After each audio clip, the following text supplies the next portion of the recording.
আমি পক্ষ নিতে হয়? বলে না, তাও একটা পক্ষ নিতে হবে তো। বলে কোন পক্ষ? বলে দেখো, তোমরা দুইজনই আমার প্রাণের মানুষ, আমার প্রতি রাখো হুঁশ। আমি ভগবান হয়ে হতে পারি না বেহুশ, যদিও সবার কাছে ভগবান, কিন্তু তোমরা যে দুইজন, একজন ভগ্নিপতি, একজন আপন। দুর্যোধন কোন রকম ছাড়লো না, বললো পক্ষ একটা নীতি হবে। তা বললো ঠিক আছে, আমি ঘরের ভিতরে কপট নিদ্রা যাব। কপট মানে ছলনা। আমি একটু কপট নিদ্রা যাব। প্রথমে চোখ মেলে যার মুখ দর্শন করব আমি সেই পক্ষে যাব।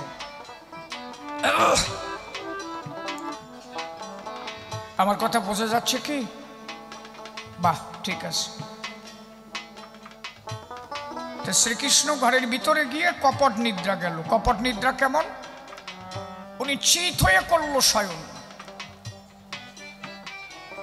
শোয়া তো চার প্রকার, একটা কাত হইয়ে, একটা ডাইন কাইট, একটা বা কাইট, আর একটা ভূত, আর একটা চিত। হাসিয়ে পড়িস কেন? এর জীবনে বুট হয়ে শুতে দিয়েছিস? অত শীত হয়ে থাকে, অত বুট আর কায়দা।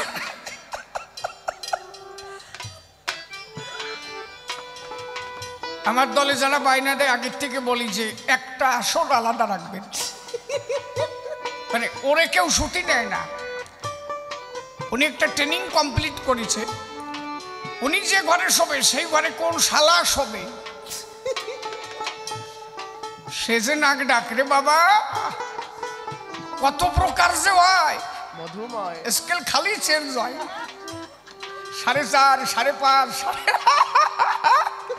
ছোট জালে শুয়ে পড়ি নাকি ছোট। শ্রীকৃষ্ণ চিত হয়ে শুয়ে আছে। পার কাছে একটা সিরাকুশ আসন, আর মাথার কাছে একটা রাজ সিংহাসন। এখন এই যে মাথার কাছে সিংহাসন, প্রথমে ঢুকেছে দুর্যোধন। দুর্যোধন মনে মনে ভাবলো, তাই আমার মতো ভক্ত নাই। আমি রাজা মানুষ একজন, হয়তো আমার জন্ম রাজ সিংহাসন, আমি তাতে করি আরোহণ। কিন্তু গোবিন্দ ভক্ত পরীক্ষার্থে করেছে আয়োজন। দুর্যোধন গিয়ে রাজ সিংহাসনে বসে গেল। পরে অর্জুন ঢুকেছে। অর্জুন গিয়ে দেখে তাই চরণের পাশে একটা কুশ আসন আছে। আচ্ছা, ভক্ত কি চায়? যে ভক্ত হবে আগে গিয়ে ভক্তের চরণ খুঁজবে তো, নাকি? কোথায় ভক্তের চরণ ধুলি পাওয়া যায়? গোবিন্দের চরণের কাছে বসে পড়েছে। এখন শ্রীকৃষ্ণ বলছে, দুর্যোধন, একটা সিংহাসন আর একটা সিরাকুশ আসন। ঘরে ঢুকলে দুইজন। আমার ছিল কথোপকথন, আলাপন। আমি চোখ মেলে যার মুখ করব দর্শন, সেই পক্ষ করব অবলম্বন। আচ্ছা, একজন মানুষ চিত হয়ে শুয়ে থাকলে কৌদি দুর্যোধন আগে কারে করি দর্শন? মাথার কাছে আগে দেখাবে না পাড্ডা? দুর্যোধন দেখে জাত মারা হয়েছে তো, আসলে তো পার কাছে যেটা ওইটার আগে দেখাবে। দুর্যোধন তালমিল না পেয়ে বলেছে, ওই তোমাকে ভগ্নিপতি আর শালার মধ্যে একটা 60 মিল ছিল, এই জন্য এই ঘটনা ঘটাইছে। মূলত কি তাই নয়। এখানে আসন থাকবে, বড় সিংহাসন থাকবে, চেয়ার থাকবে, টেবিল থাকবে। ভক্ত তো এখানেই পরীক্ষা হয়ে যাবে। তুমি ভক্ত কি নিতে এসেছো? দেও দেও আমায় চরণ ধুলি। চেয়ারে বসলে হবে নাকি? এই যে এখন গান উঠে গেছে খাটে, এই জন্য গানের রসকস না ওঠে। আগে গান হতো মাটিতে, মাটির সঙ্গে একটা লিঙ্ক আছে। গান যত মাটিতে হয় তত প্রেম হয়। কেন? ওই মাটির সাথে একটা আর্থিং আছে তো। পঞ্চভূতে দেহ গেরা, পঞ্চতত্ত্বের সঙ্গে দেহের একটা কানেকশন। 72% জল শরীরে, 72% জল, অল পৃথিবীতে 72% জল। তাহলে এই আর্থিং এর সঙ্গে পৃথিবীর সঙ্গে শরীরের একটা যোগসাযোগ চলছে। তো দেখবেন ওই কীর্তন গান টান যত গান খাটে উলি ওই খাটে উঠে যায়, আর মাটিতে গান উলি তত প্রেম হয়। হরিসঙ্গীত গান যত মাটিতে হয় কত প্রেম হয় না? খাটে উলি হয়, প্রেম টেম ছুটে যায়। এই জন্য ভক্ত হলে আগে ভক্তের চরণ ধুলি চাই। ওরা কান্দে যে কেউ চেয়ারে বসে, আগে চাই কোন জায়গা গেলে একটু ভক্তের চরণ ধুলি পাওয়া যায়। এখানে এত ভক্তের আগমন, যিনি ভক্ত হবে তিনি করতে আসবে ভক্তের চরণ ধুলি আস্বাদন। চেয়ারে বসবে কি কারণ? এখানে যদি কোনো মিনিস্টার আসে, তারে যদি রাজ সিংহাসন দেওয়া হয়, তিনি যদি কোনো ভক্ত হন, তিনি ওই সিংহাসন প্রত্যাখ্যান করে ভক্তের মাঝখানে বলবেন। এটা বুঝো না? সোনার কাশি ত্যাগ করে ভোলানাথ শ্মশানে বসে গেল। মাধুর্য ভাবনা হলে তুমি তো তারে পাবা না। সোনার কাশি ত্যাগ করে দিল কেন? বলল সোনার কাশি বসে আমার কোনো কিছু নাই, সোনা বাদ দিয়ে আমি উপাসনা চাই। যে সোনা গলায় দিলে উপাসনা যায় চলে, সেই সোনায় আর থাকবো না আমি মহিতলে। তাই সোনা দানা ত্যাগ করিয়া বসিল শ্মশানে, শ্মশানের ছাই ভস্য মাখালো নয়নে। অনব্রত বলে সেজন বলো হরি হরি, আরে হরি রামে মা তোমারা ওই যে ত্রিপুরারি। হরি বল।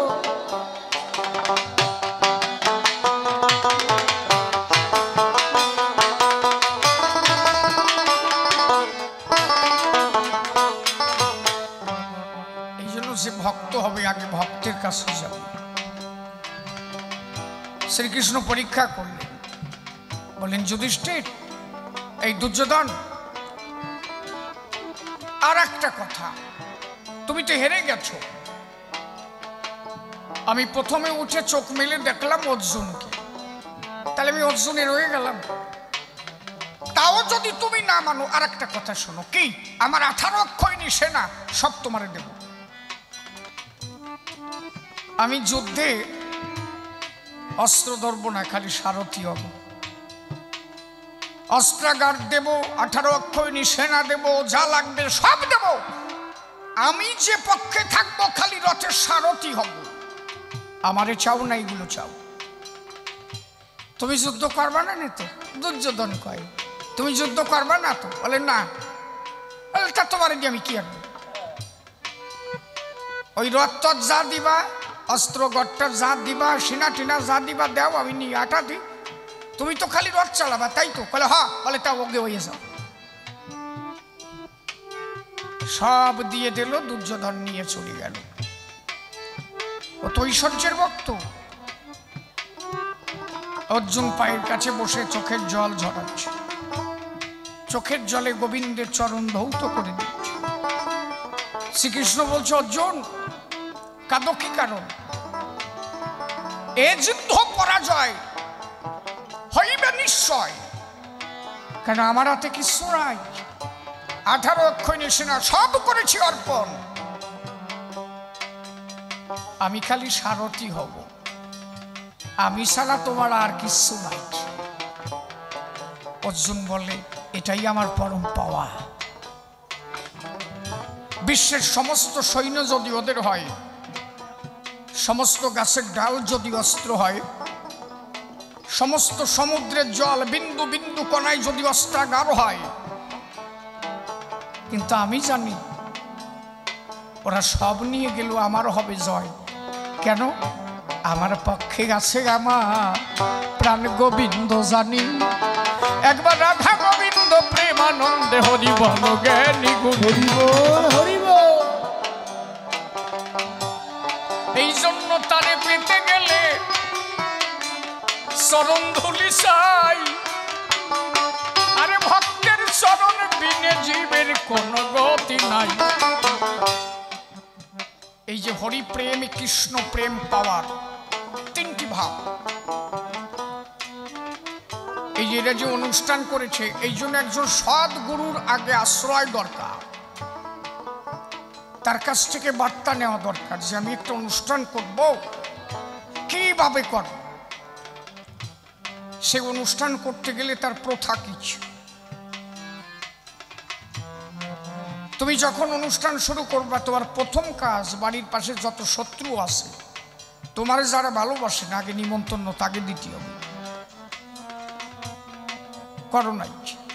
কেন করো নাই? ওখানে গেলে তোমার আত্ম অহংকার শূন্য হয়ে যায়, তার বাড়ি নিমন্ত্রণ তুমি কবই দেও নাই। তার মানে এই অনুষ্ঠানই যুগলটু তোমার জিরো হয়ে গেল। ধর্ম করে যদি তোমার অহংকার থেকে গেল, কথা বোঝা যাচ্ছে আমার নাকি? আমি একটা টাকা খরচা করব কিসের জন্য? আমি সেই পরমার্থ লাভ করব। তা আমার মনের মধ্যে যদি সেই হিংসাই থেকে গেল, পরমার্থ লাভ হবে? তাহলে আগে কি করতে হবে? আগে আমাকে আমারে যারা ভালোবাসে না, আমার যারা চিরশত্রু, তাদের কাছে গিয়ে আমি করব নিমন্ত্রণ। তোমার সাথে শত্রুতাই আমার জাগতিক কারণ, এটা জাগতিক জগতে। কিন্তু বাড়িতে আমি পরমার্থের মিলাইব মেলা, সেখানে আসবে যত শিহরির সেলা। বাইরে ওই দিনে তোমার সঙ্গে আমার কোনো শত্রু নাই। আমায় আশীর্বাদ করো, জানো আমি ভক্ত কি পাপাই। সেদিন আমার মিত্র হয়ে আশিস করো দান, একবার প্রেমানন্দে হতে পারি জানো তাহার হরিবোল হরিবোল। এগুলো একজন সদ্গুরুর কাছে না গেলে তো সিদ্ধান্ত দেবে না। এই জন্য গুরুদেব তোমার সিদ্ধান্ত দেবে, বাবা আগে এইটা করো। যদি পারো তাহলে অনুষ্ঠান করো, আর যদি না পারো তাহলে ও খালি খালি টাকা খরচরে লাভ নাই। আগে আত্ম অহমিকা বিসর্জন দাও। এইবার কি করবা? এইবার যত ভক্ত আসবে বাড়ি, গলায় গামছা দিয়া এক একজন ভক্তকে নেও গো তুলিয়া, ভালো একটা আসনে বসাইয়া তাদের চরণ ধৌত করো। ভক্তের চরণ ধৌত করে হরি ভক্তি পেতে পারো। হরি ভক্তি পাওয়ার তিনটে লক্ষ্য। প্রথমত ভক্তের পদধৌত জল। যত ভক্ত আসবে চোখের জলে ভেসে ভেসে, স্বামী স্ত্রী দুইজন ভক্তের চরণ ধৌত করো, নয়ন জল করে বরিশন। ভক্তের চরণ ধৌত করতে তোমার প্রেম ভাব আসিবে, সেই প্রেমে ডুবলে তুমি শিহরিকে পাবে। এই হচ্ছে প্রথম নাম্বার, বলি সবার ঠাই। দ্বিতীয়ত ভক্তের চরণ ধুলি সম্বল হয়। তৃতীয় নাম্বার জানি শোনেন জ্ঞানী জন, সাধু গুরু বৈষ্ণবের এঠো প্রসাদ করো হে গ্রহণ। যত ভক্ত তোমার বাড়ি করিবে সেবন, ভক্তের কাছে হাত পাত সেবা পাওয়ারও কারণ। আমি শিহরির সম্পদ, আমার কিছু নাই, তার বস্তু তাকে দিয়েছি আমি নিমিত্ত একজন ভাই। তোমরা যারা এসেছো এই বাড়িতে আমার কথা লও, একটু ভক্তের প্রসাদ আমায় তোমরা ভিক্ষা দিয়ে যাও। এই যে হাত পেতে ভক্তের কাছে প্রসাদ ভিক্ষা নেবে, প্রেমানন্দে তোমার মধ্যে হরি ভক্তি উদয় হবে, তবেই তোমার অনুষ্ঠান করা হবে সার্থক ভাই। তা না হলে হবে কি আর হরিধন তোমার। আমার গোসাই তাই বললেন কি, প্রবৃত্তি মহিষী তারে নির্বাসন করিনি। প্রবৃত্তি মানে চাওয়া পাওয়া, তোর মধ্যে কোনো চাওয়া পাওয়া থাকবে না, সব নির্বাসন করে দিবি। শান্তি যদি পেতে চাস নিবৃত্তির ঘরে যাবি। নিবৃত্তি মানে যেখানে গেলে মানুষেরা চাওয়া পাওয়া নাই, হরি সুখে সুখী সেজন্য নিজের সুখ আর নাই। ও বদন কি কতদিন আমার কাছে করেছ গমন, ঈশ্বর তোমার কথা ভেবেছে এখন।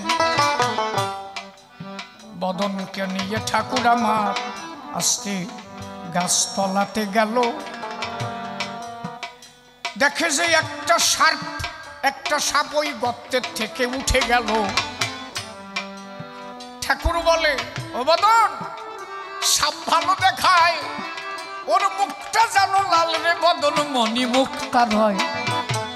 বদন ওই গর্তের মধ্যে দেখ কি জানো কি আছে রে বদন। বদন ওই গর্তটারে খুঁজে দেখে ওর মধ্যে মণিমুক্তার হাড়ি। আরে বাবা! ঠাকুর বলল, বদন ঠাকুর তোর কথা শুনছি, এই সম্পত্তি নিয়ে বাড়ি যা। কতদিন কাজবাজ করিস না, রোগে ভুগতেছিস, এই নিয়ে বাড়ি যা, আর কাজ করতে হবে না, যা।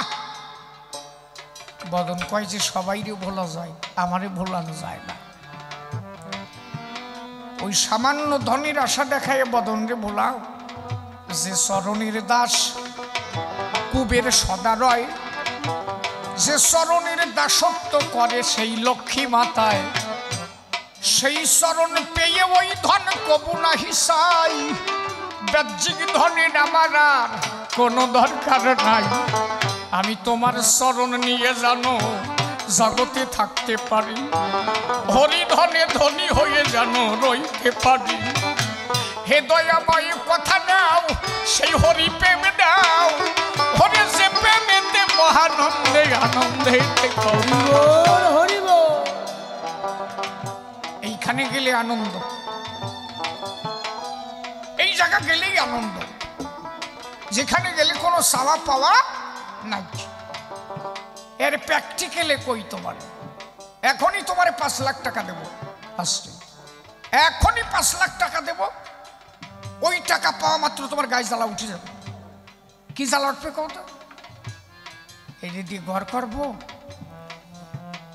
একখান রুম করবা নেই, একটা রান্নাঘর করবা নেই, হাগা জায়গাটা ভালো নাই, ওইটা একটু করতে হবে না।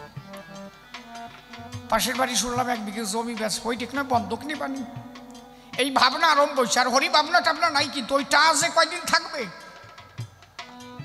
মাইয়েটা কইছিল একটু দেশি মুরগির মাংস খাবে, এ বড় মাইয়েটা একটু ফোন কর রে, একটু খাইয়ে যাক। এই যে ভেজালে পড়িয়ে গেলি,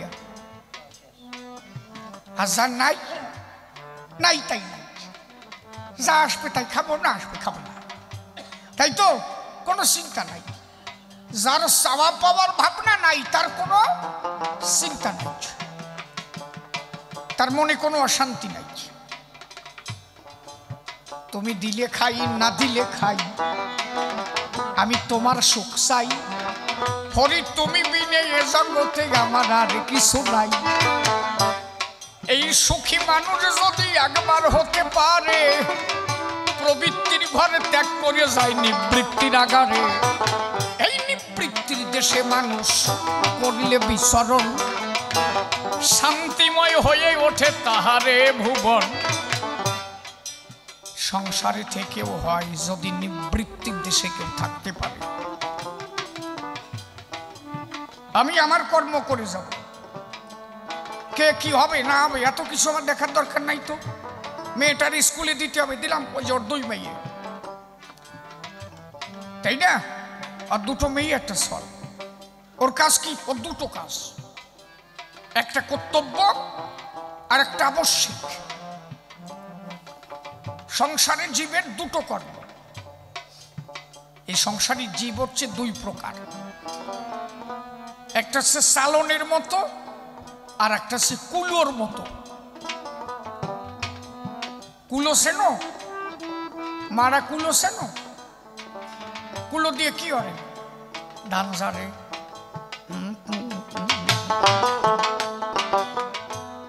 বুঝলে? আচ্ছা, কুলোয় কি হয় দেখবা, এই কুলো দিয়ে যখন ঝাড়ে অসার বস্তুগুলো পড়িয়ে যায়, তাই তো? সাল কটা থেকে যাবে, খুদ কটা পড়িয়ে যাবে, কুলো কটা পড়িয়ে যাবে। সার বস্তুটাকে ধরে রাখবে, আর যে অসার বস্তুগুলো যা কাজে কাজে লাগে না, লাগে, ওগুলো মাছরে খাতি দেয়, কেউ খুদ দিয়ে গরুরি খাতি দেয়, কিন্তু মূল যে সার বস্তুটা কুলোর ভিতরে থাকে আর বাইরে অসার বস্তু পড়ে থাকে। সালনে কি করে? যারা দেখবা সিন্টারিং কাজ করে সালন দিয়ে বালি ঝাড়ে, সালনে করে কি? সার বস্তু ফেলায় দেয়, অসার বস্তু ধরে রাখে। কাকড়গুলো ধরে রাখবে আর সলিড বালিগুলো নিচে পড়ে। দেখবা সর্ষে ভাঙায় না, সর্ষে তোমাকে শ্বাস নাই, সর্ষের শ্বাস নাই, ট্যার গিটি চুল দেবে না, না কাঠার মতো বসে রয়েছে সাতা বসে না কিছু না। দেখবো ওই সর্ষে সালনের উপরে দেয়, দিয়ে ঝাড়া দেয়, শস্যগুলো সলিড শস্য পড়ে যায়, উপরে কি থাকে? বুসো কটা থাকে, তাই তো? তাহলে কুলো আর সালন 2 প্রকার। কুলোই করতেছে কি? কুলোয় সার বস্তু ধরে রাখছে, অসার বস্তু ফেলে দিচ্ছে, আর চালনে অসার বস্তু ধরে রাখছে, সার বস্তু ফেলে দিচ্ছে। সংসারী 2টো জীব। কেউ সংসারটায় বসে সার বস্তুটাকে ধরে রেখে অসার বস্তু ফেলে দিয়েছে। কি? ছেলে মেয়ে পুত্র কন্যা, এরা তো অসার। সার বস্তু কি? সার হচ্ছ তুমি। তাহলে আমি এদের জন্য কর্তব্য কর্ম করব, এদের মানুষ করতে হবে, এদের খাওয়াতে হবে, বাঁচাতে হবে, এটা আমি করবো, এটা আমার কর্তব্য। কিন্তু তুমি যে সার, এইটুকু আমি ভুলে যাব না। অন্তত প্রতিদিন তোমার জন্য 1 বিন্দু চোখের জল আমি ফেলবো, দিনন্তে একবার হরিবরের চোখের জলে ভাসবো।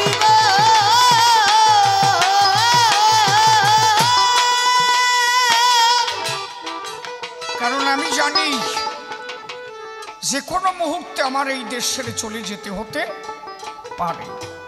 তাহলে জগৎ অসার, সংসার অসার, একমাত্র তুমি আমার সার। এই ভেবে কোন ভক্ত দিন কাটায় তিনি সাধু হয়। এই হচ্ছে এক ধরনের মানুষ, সংসারে থাকে, তারা ভগবানকে সার ভেবে আর সমসার করে। আর আমার মতো মানুষ হলে কি করে? সলমেয়ে বউ আমার এই সার করে লয়, কিন্তু একদিনই যেতে হবে তার কাছে, তারে অসার করিয়ে দেয়। সালনের মতো হয়ে অসার বস্তু ধরি, সার বস্তু ফেলে দিয়ে আমরা বেচা কিনা করি। এই জন্য কুলোর মতো হতে হবে, মনে রেখো তাই। সার বস্তু ধরে রেখে অসার ফেলে দেওয়া চাই। ওই খই দেখছো, খই খই ভাজা দেখছো? এই গুরু গানা তুই কোনতে দেখলি? কবে তোর মা ভাজিছে? হ্যাঁ দেখছে? না না, ও দেখছে, ও তো খালি খালি গিটি ঝুল দিল। এখন আর কুল সেই খই ভাজা দেখা যায়? খই ভাজার মধ্যে একটা কল আছে, দেখবা ওই খই ভাজতে ভাজতে যে খইটা ওই কুলোর থেকে ছিটকে যাবে, ওই খইটাই দাগ পড়ে না। এটা বিরাট ব্যাপার কিন্তু। আরে বাবা রে, কি তুই দেখিস নাই না? তোরা আর দিনকের গুঁড়ো কেনা, তোরা কলতে দেখ। তাই তো, এ আমাকে বয়স হয়ে গেছে, আমরা কি গোসাই কি কয়, ওরা কলতে বসবে। পূর্ববঙ্গে দেখছি আমার মা ভাজিছে পিঠেরা ভাত, মুড়ি ভাজা, আরে সে নামই তোরা জানে না, জাজর, সাবনা, বাইলিয়ান, পোলা। আরে বাবা, ওই দেশে মুড়মুড়ই উঠতো, তাই মুড়ি কত, এই হুরুম কত, হুড়মুড়ই উঠতো। ওই এই দেশে এসে যেই মুড়মুড়ই চাবাই খাই, এই দেশের লোক মুড়ি খায়। আগে আমরা ওই দেশে উরুম কইছি, কি গোসাই ঠিক না? তো খই যখন ভাজে দেখবা ওই যে খইটা চালনির থেকে ছিটকে যাবে, ওরা দাগ থাকে না। তাহলে সংসারে থাকবা মনে রেখো, তাই একদিনে সংসার ছেড়ে যেতে হবে, ভাবনা তোমার চাই।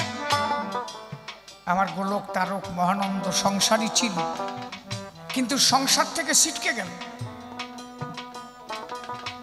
সংসারে কি পূর্ণভাবে ছিল? খালি সৃষ্টি রক্ষা করা সারা।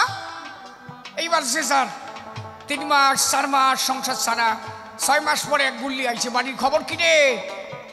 কারণ ওরা জানে এই যে যা বাড়ির কটা এলো আসার, আর যারে নিয়ে ঘুরে বেড়াই সে আমার সার, সে আমার শিহরি সাদা, আর কেউ নাই। এই জন্য সার বস্তু ভেবে তারা ঘুরিয়া বেড়ায়। ওই যে সংসার ছেড়ে ছিটকে তারা বেরিয়ে চলে গেল, আরে দাগবিহীন সাধু হয়ে জগতে ঘুরিল। হরিব, তাদের একটাও দাগ নাই, এর দাগ ছাড়া।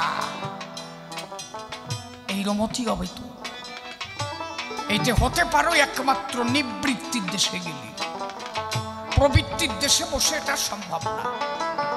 তাহলে কর্তব্য তোমার করতে হবে। নদী দেখেছো? নদী প্রশ্ন করেছি, সেই প্রশ্নের দ্বারে যাবানি কোন সময়? হ্যাঁ, গাঠিটাই নাকি জবাব না দিয়ে আমি যাব না। ওই যে নদী দেখবা, নদী চলতে তালে থাকে। নদীর জল একটা গরুতে খায়, নদীর জল মাছে খায়, নদীর জল পশুতে খায়। নদীতে মাঝি খেলা করে, নদী কাউরে বারণ করে? নদী তো মাছরে বলতে পারতো তোরা একটু খেলা করে নে, আমি একটু পরে সাগরের দিকে যাব। আমার মতো যদি হতো তাহলে তাই কত না। নদী তো গরুরই বলতে পারতো যে তুই একটু জল টল খাইয়ে রেস্ট নে, আমিও একটু রেস্ট নেই, তারপরে পরে যাবানি না। নদী কি করছে? গরু জল খেতে তালে আছে, কিন্তু নদী চলতেই তালে আছে। নদী কিন্তু দাঁড়ায় নাই। কেন? নদী জানে আমি সাগর থেকে এসেছি, সাগরে আবার মিলন হলে আমার আনন্দ। আমার তো এটা কর্তব্য যে গরুরে জল খেতে দিতে হবে, তুই খা। মাছরে কয় যে তুই খেলা করতে থাক, মাঝিরে বলে তুইও খেলা কর, কিন্তু আমি আমার কর্ম থেকে বিরত থাকবো না, আমি চলতেই থাকবো, আমি সাগর বন্ধুর কাছে যাব। মানুষ যদি খালি এইটুকু ভাবনা রাখতো, মানুষ যদি নদীর মতো হতো। নদী যেমন পশুর আশা মিটানোর পরেও চলতেই তালে আসে। তুমি কি তাই আসো? হ্যাঁ দাদা, এই আজকে চল দিছে, ওই আগে বাড়ি কবি গান আসছে, একটু ঘুরে আসে। হবে না, নেই মাইয়েটার শরীর খারাপ, মাইয়েটা এসে বাজার করতে যেতে হবে। তো তা নদী ভাবতে পারতো না গরুটা খাইয়ে নিক, আমি একটু দাঁড়াই থাই? একটা নদীর যতটুকু বুদ্ধি তোমার তাও নাই তো। নদী বলছে তুইও খা, আমিও চলতে থাকি, আমি দাঁড়ায় থাকবো না। কেন? আমি সাগর থেকে এসেছি, সাগরে আমরা যেতে হবে। তাহলে তোমার মনের মধ্যে তো সে ভাবনা নাই, আজকে যেতে পারবো না। কেন? মায়ের শরীর খারাপ, জামাই বাড়ি আইছে। তাহলে তোমার ভাবা উচিত ছিল এটা আমার কর্তব্য, এদের আশা মিটাবো, কিন্তু তার মধ্যে আমি যে একদিন হরিসাগরে বিলীন হব, আমি বসে থাকবো না। হাতে কাম করব, মুখে অনব্রত করব হরিনাম। এই হরিনামের মধ্যে দিয়ে আমার পূর্বে মনস্কার, হাতে কাম করে আমি সংসার চালাবো, আর মুখেতে নাম করে একদিন পরমাত্মাকে পাবো। হাতে কাম মুখে নাম করি, পাবো আমি তারে। হাতের কাজের দ্বারাই সংসার ঠিক রাখি সংসারে, আর মুখ দিয়ে দিয়ে বলবো সদা বদনে হরি হরি, একদিন প্রেমানন্দে যাতে আমি দিতে পারি।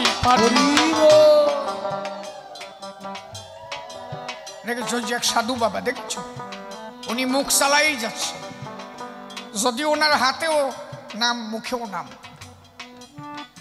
কিন্তু কর্মে তো জীব। উনি হয়তো এখন অবসর প্রাপ্ত, তাই ওই দুটো চলছে। কর্ম করলে তো হাত দিয়ে টিপার সময় থাকবে না, থাকবে কি? কাজ না করলে তো সংসারে ভাত আসবে না, কর্ম করতে হবে তো। তাহলে সংসারী জীব কি করবে?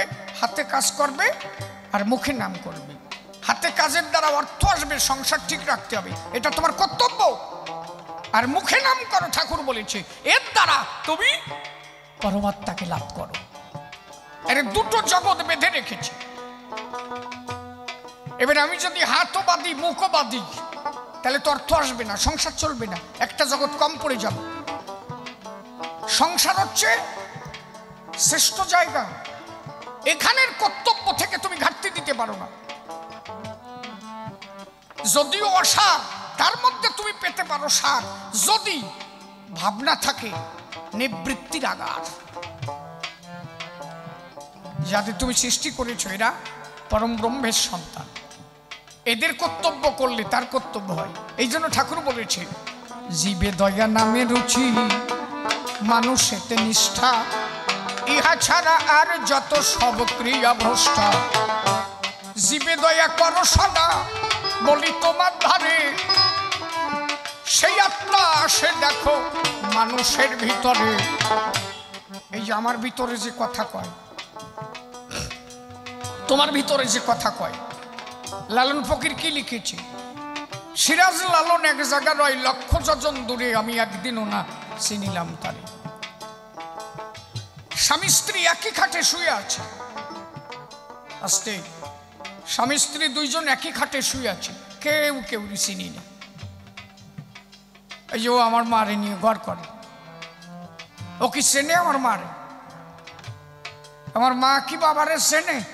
কি মনে হয় আমি যারে নিয়ে ঘর করি তারে আমি চিনি নাকি? ওই খালি দেহের চিনা চিনি। সেই মানুষ হাওয়া ভরে এই ঘরে বিরাজ করে, ঘর বেঁধে সাততলা। মোনা ভাই দেখ না সে ববের খেলা।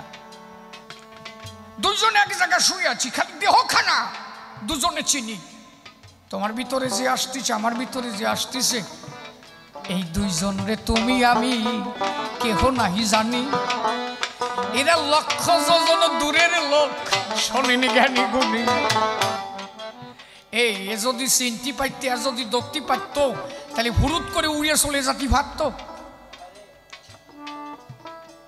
এটা পাখি তুমি পুষলিয়া, পাখি যদি তোমার পোষ মানে তাহলে খাঁচাতে ছাড়িয়ে দিলেও তো যাবে না, নাকি যাবে? কি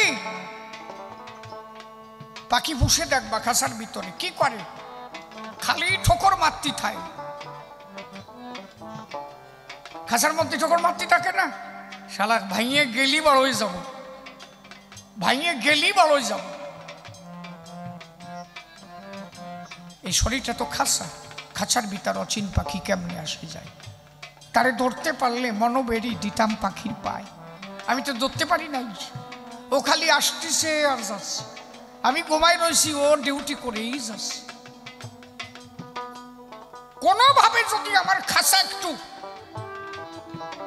কোন রকম একটু যদি ভেঙে যায়, ও খালি সুযোগ খুঁজবে যে কোন সময় বাড়িব। তার মানে এরে আমি পোষ মানাতি পারি নাই, পারি নাই। ছাতা পোষবা না, এর আপন আপন কাউ বউ আমার আপন, সল আমার আপন আপন, নিজেরই নিজে এমনও চিনি নাই।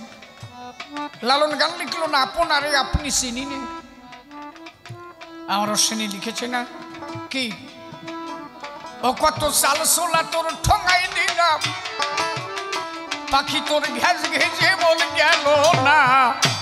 সাদের এক ময়না বসে ঘটলো যন্ত্রণা, সাদের এক ময়না বসে ঘটলো যন্ত্রণা।